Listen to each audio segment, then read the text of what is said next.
será a partir del 15 de octubre que entra a regir la obligatoriedad de la vacuna COVID en los funcionarios públicos. Vamos a conversar con don Álvaro Aguilar, abogado experto en temas laborales, quien nos va a aclarar algunas de las dudas que han surgido a raíz de esta medida. Muy buenos días, don Álvaro, y muchas gracias por enlazarse. Buenos días, Natalia. Muchísimas gracias. Don Álvaro, la primera gran consulta. ¿Pueden los patronos de empresas privadas exigir también la vacunación, la obligatoriedad de la vacuna contra el COVID-19? ¿Y cómo pueden exigir esta medida?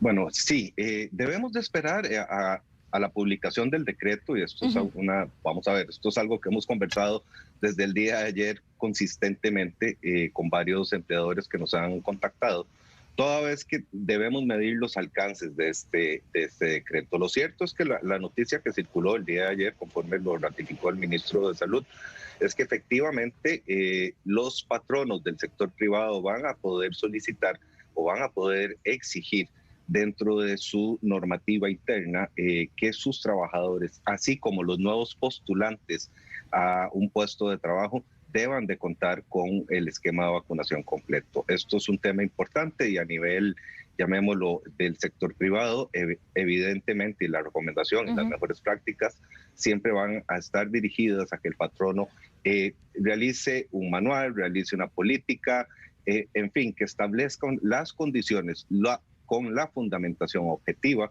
precisamente para poder exigir este esquema de vacuna como un requisito objetivo para el puesto de trabajo en dicha organización. Don Álvaro, ¿y cómo pueden las empresas sancionar a un trabajador que no quiera vacunarse? ¿Pueden sancionarlo y cómo podrían hacer esta sanción?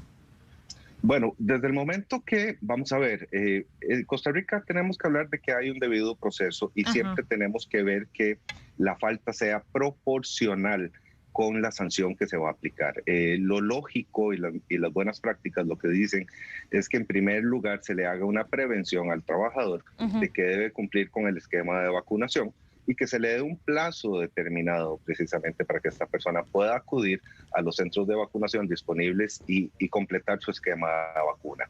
Si existiera un rechazo total de parte del trabajador o el trabajador no cumpliera con esto, ya la empresa, el patrono, podría tomar medidas disciplinarias dentro de las cuales podemos incluir el despido sin responsabilidad patronal, con fundamento en lo que ya establece no solo el Código de Trabajo, sino leyes conexas, como lo son en este caso todas las diferentes directrices y lineamientos que ha emitido el gobierno, y sobre todo basado en lo que hemos hablado desde un año atrás, básicamente, las facultades que confiere la Ley General de Salud a la Comisión Nacional de Vacunación, particularmente para establecer cuáles son aquellas vacunas que son obligatorias conforme lo ha ratificado la Sala Constitucional para toda la población en el país.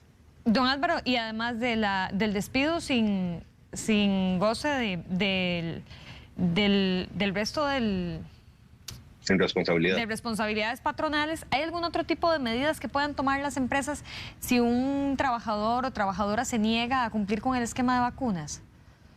Bueno, esto depende. Vamos a ver, hay teorías, no conozco ningún caso que se haya ejecutado en el país, pero tenemos que entender que el tema de la vacunación es importante, y una persona que por alguna razón no se vacuna y propaga una enfermedad infectocontagiosa, no hablamos de COVID, hablamos de cualquier otra enfermedad en el centro de trabajo, que le puede generar un daño y perjuicio a la entidad. Hablemos de un centro de producción que en virtud de esa propagación tiene que cerrar el centro, tiene que desinfectarlo, tiene que botar incluso tal vez la producción.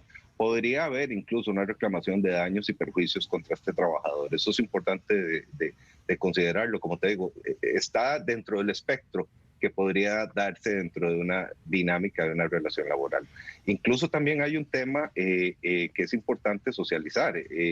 En el pasado, incluso antes de la pandemia, se detectaban siempre muchas incapacidades, llamemos de dudosa procedencia o falsas, y que eso también ha aumentado con la pandemia, ¿verdad? Y aquí vamos a enfrentar también posiblemente un tema el día de mañana sobre cómo vamos a validar precisamente los esquemas de vacunación en el sector privado, cómo realmente vamos a tener seguridad certeza de que la persona que nos presenta este carnet de vacunación es un carnet real y no es un carnet falso. Y eso es algo que también va a estar en desarrollo y que vamos a tener que generar políticas y lineamientos tanto a nivel privado y me imagino que a nivel gubernamental.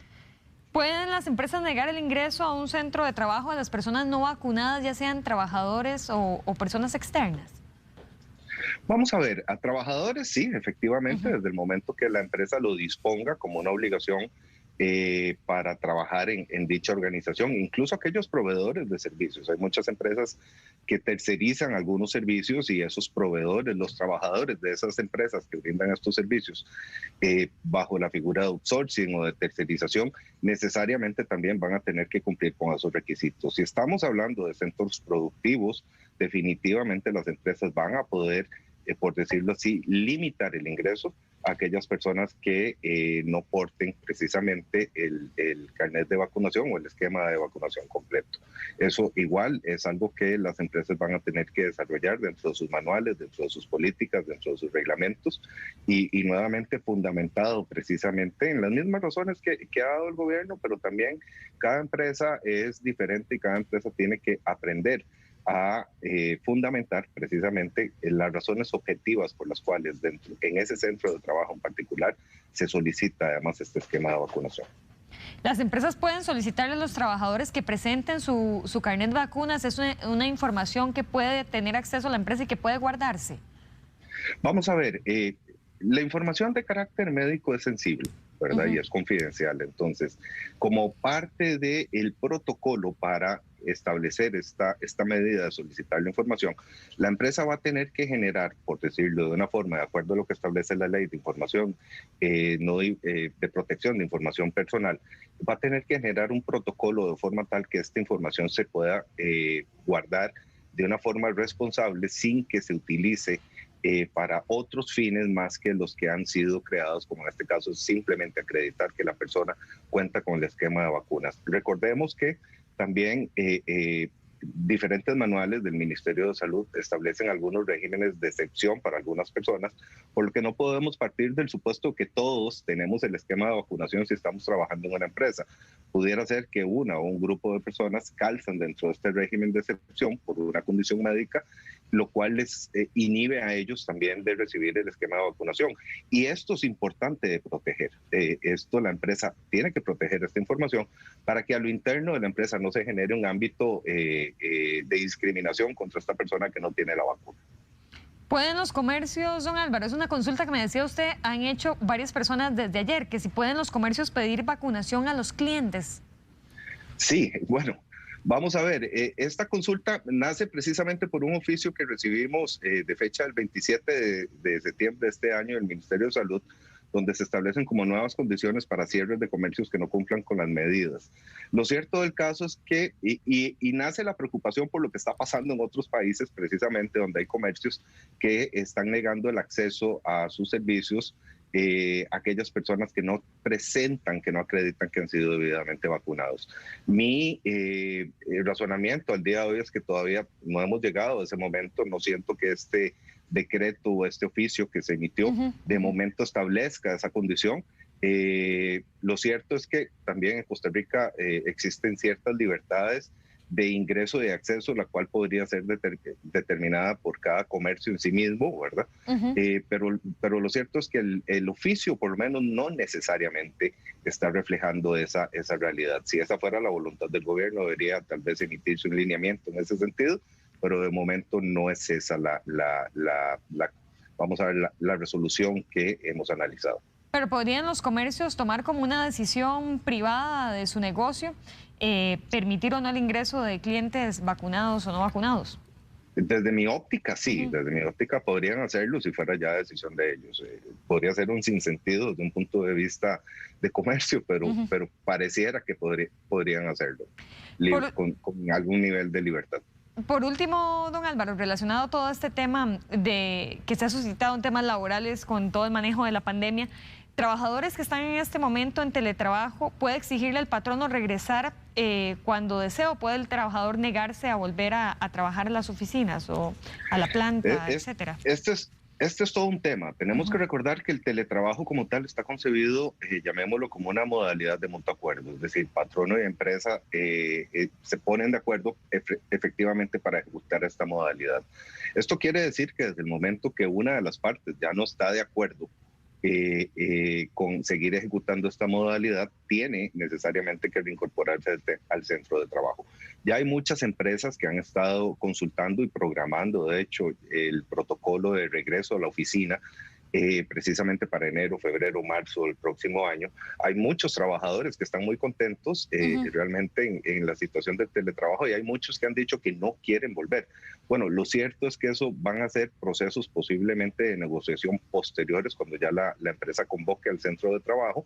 La empresa, esto sí es muy importante tal vez, Natalia, de compartir, indistintamente del esquema de vacunación, si la empresa, si el sector privado lo solicita como parte de los requisitos del puesto, la empresa todavía o el centro de trabajo todavía tiene que cumplir con los lineamientos que ha establecido el Ministerio de Salud para poder trabajar dentro del centro de trabajo. Esto no va a limitar que debemos de cambiar, por decirlo así, las estructuras que ya se han realizado, y por el contrario, aquellas empresas que empiecen a convocar, no solo por el tema de la vacuna, también van a tener que seguir cumpliendo con estos lineamientos. Eso es muy importante. A propósito, y también, adelante. No, y también hay empresas que han consultado constantemente si ellos pueden poner algún tipo de programa de bonificación para aquellos trabajadores que acrediten que se han vacunado. Es decir, la empresa les quiere dar algún tipo de dinero, de estímulo, correcto, a cambio de que acrediten que la vacunación, que el trabajador se ha vacunado. Y esto también es posible, o sea, esto no está limitado por ley de esa naturaleza. Deberíamos considerar, sí, que esto puede tener un impacto salarial, pero hay muchas empresas que de una u otra forma han estado consultando precisamente por esta factibilidad, y ahora, a propósito de esta situación, pudiera ser que algunas organizaciones también empiecen a implementar esta medida. A propósito del regreso de la presencialidad, don Álvaro, ¿hay algún tiempo establecido en que la empresa deba comunicar con antelación ese regreso a las oficinas, o puede decirse de un día para otro? Bueno, en teoría puede decirse de un día para otro. Lo cierto es que mucho va a depender del tipo de modelo de contrato y de política de teletrabajo que tenga la organización y los plazos que ahí se hayan establecido. Hay empresas que establecen plazos de 3 días, hay empresas que establecen plazos de 1 semana, de 15 días, en fin, eso puede variar. Lo cierto es que también las políticas de teletrabajo pueden regular una convocatoria, llamemos en un tiempo de 24 horas al centro de trabajo para una situación específica, para atender un asunto específico. Lo cierto es que sí, si la empresa lo que está es preparándose ya para regresar al 100% a la presencialidad, lo lógico sería que le dé a los trabajadores un plazo razonable de tiempo, 7 días, 15 días, a fin de que ellos puedan reorganizar su vida, ¿verdad?, a fin de poder regresar al centro de trabajo. Don Álvaro, muchísimas gracias por toda esta serie de consultas que nos contestó. Estoy segura que para los televidentes fue muy valiosa toda la información. A usted, Natalia, con todo gusto, siempre a disposición. Muchas gracias, don Álvaro.